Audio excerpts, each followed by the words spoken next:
In this video, we're going to focus on some big ideas for solving problems in chemical thermodynamics. There will be no mathematics whatsoever in this video.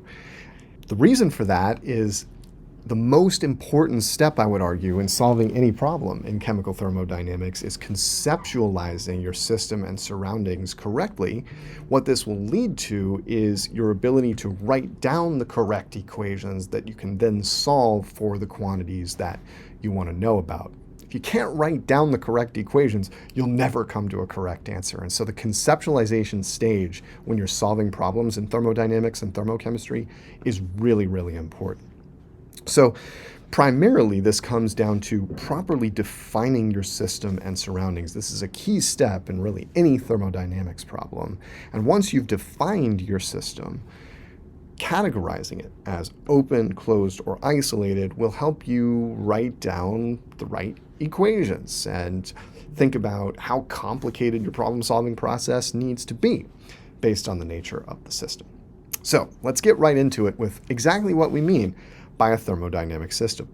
A thermodynamic system is a body of matter or radiation defined by a boundary. That boundary does not have to be real. That can be an imaginary surface or imaginary curve that we draw around a 3 or 2-dimensional body, right?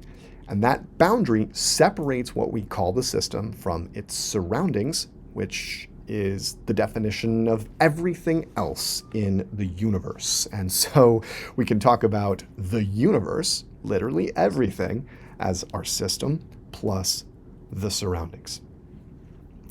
The reason we're so interested in the universe is the universe obeys certain thermodynamic laws. Actually, the laws of thermodynamics refer in general to the universe, literally everything.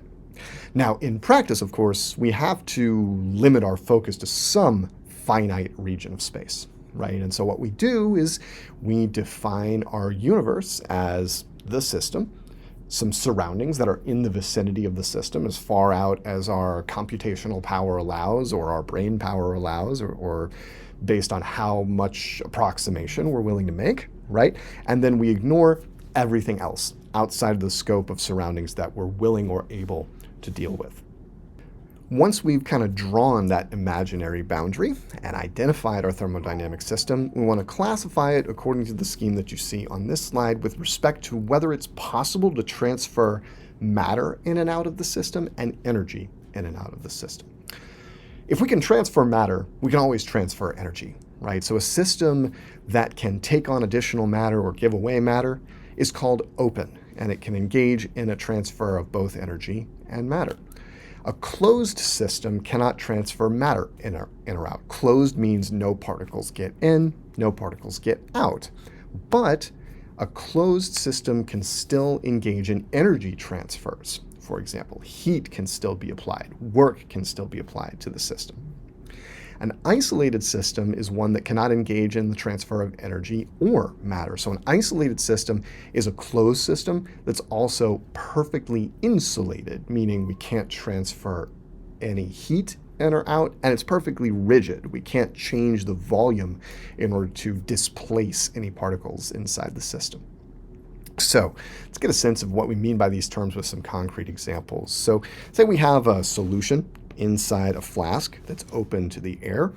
This is an open system. Particles can leave the system. Water can evaporate, for example. Things can come in. Dust can settle on top of the liquid, and things can dissolve in the liquid. And of course, because the system is open, it's also possible for this system to engage in energy transfers. The liquid can be heated, the liquid can cool, the liquid can change in volume. So energy transfers are possible here as well. The flask in the middle here is closed off. There's a seal here that's a little bit difficult to see, but this system, because it's closed off and at least theoretically no particles can get in or out, this is a closed system. However, the boundary is glass, and glass can be heated, can be cooled, right? Can be deformed potentially, and so energy transfers can happen to or from the system, and so it's not isolated, it's just closed. An example of a system that's isolated-ish is shown on the right-hand side of the slide, a vacuum flask or thermos. It's closed, it's got a stopper on top so matter can't get in or out, and it's also very well insulated and very rigid, right? There's vacuum in here, which means nothing, right? And so with no particles between the inside and outside of the flask, it's very difficult for heat to be transferred in or out. And the rigidity means that we can't deform this. We can't change the volume. And so work can't really be done on it. This is, of course, an idealization, but gives you a sense of what we mean by an isolated system, one that cannot transfer matter in or out or energy in or out. Now that we've defined our system, we've classified it as open, closed, isolated, let's talk about how we describe systems. Thermodynamic systems are described by their state. And the state is just a specified set of variables that give us information about the positions and velocities of all the particles. And indeed, if you've got a system where you know the position of every single particle as well as its velocity, that is sufficient information to describe the state. Now, that's an enormous amount of information from macroscopic chemical systems, since we're dealing with something like 6.02 times 10 to the 23rd particles, right? Massive number of particles. So more commonly in thermodynamics, we define the state using macroscopically measurable variables like the number of particles, units like moles, the volume, the temperature, the pressure, things like this. You'll see these state variables represented as capital letters. And thermodynamics is concerned specifically with states that are in what we call equilibrium. And what equilibrium means, just in this context, very generally, very conceptually, is that if we leave the system alone, if we do not apply energy to the system, we don't see any macroscopic change, aside from very small and reversible fluctuations. No macroscopic changes in state variables are observed. The system just kind of sits there in a state that looks constant over time. That constant over time state is what we call an equilibrium state. And processes in chemical thermodynamics involve a change from one equilibrium state to another. And these are effected via transfers of matter and or energy. So as a very simple example, we might have two systems in contact, system A with some mass at 75 degrees Celsius and system B with some mass at 20 degrees Celsius, and we're interested in what's going to happen to this thermodynamic system over time.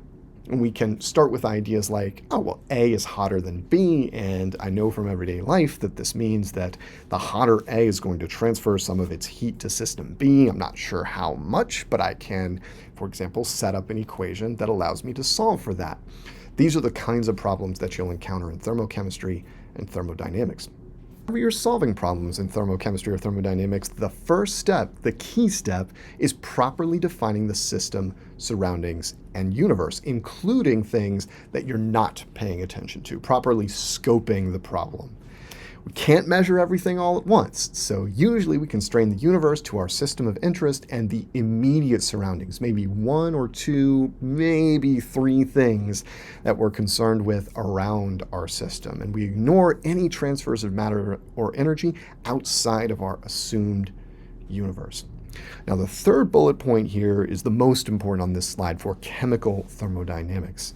Our system of interest in chemical thermodynamics are the submicroscopic reactant and product molecules, for example, in a chemical reaction. 99 times out of 100, you can't see this system. It's a collection of atoms, molecules, ions. For example, in a solution, you can see the solution, but what you're looking at is mostly solvent molecules. The components of that solution that are actually doing the reaction, you cannot see. So keep in mind that what we do in most chemical thermodynamics problems is draw an imaginary boundary or shell around every reactant and product molecule, and think of that as the system. We're interested in transfers of energy into and out of the reacting molecules. We're interested in the generation of more product molecules from reactant, the consumption of reactant molecules, things like this. At the bottom of the slide, we just have an example of this in action. So if we have, for example, a reaction that's taking place in aqueous solution, solvent water, the thing you can actually see and measure primarily, is considered part of the surroundings. What we're actually measuring is the surroundings, but what is the source of, for example, heat? If the reaction gets hot as it proceeds, are the submicroscopic atoms, molecules, and ions that we cannot see. This is a really important idea to keep in mind in chemical thermodynamics problems, and particularly when you go into the lab and make measurements related to thermochemistry. 99 times out of 100, what you're measuring is the surroundings, not the chemical system itself, and that's going to orient you to thinking about your measurements in the right way, right? Just wanted to end this video with a couple of lingering questions. One thing we haven't really dug into in detail at all is what kinds of processes are involved in chemical thermodynamics problems. We mentioned phase transitions, chemical reactions, but what types of transfers of matter and energy come up in these contexts is something worth thinking about. And then, of course, there's the question of what we do after we've defined the chemical system and classified it and that kind of thing. Like, how do I go from that to writing down an equation and solving that equation? What concepts and equations guide our thinking when we get into the actual problem-solving process once we've framed and set up the problem? These are questions that you'll answer in your first-year chemistry course.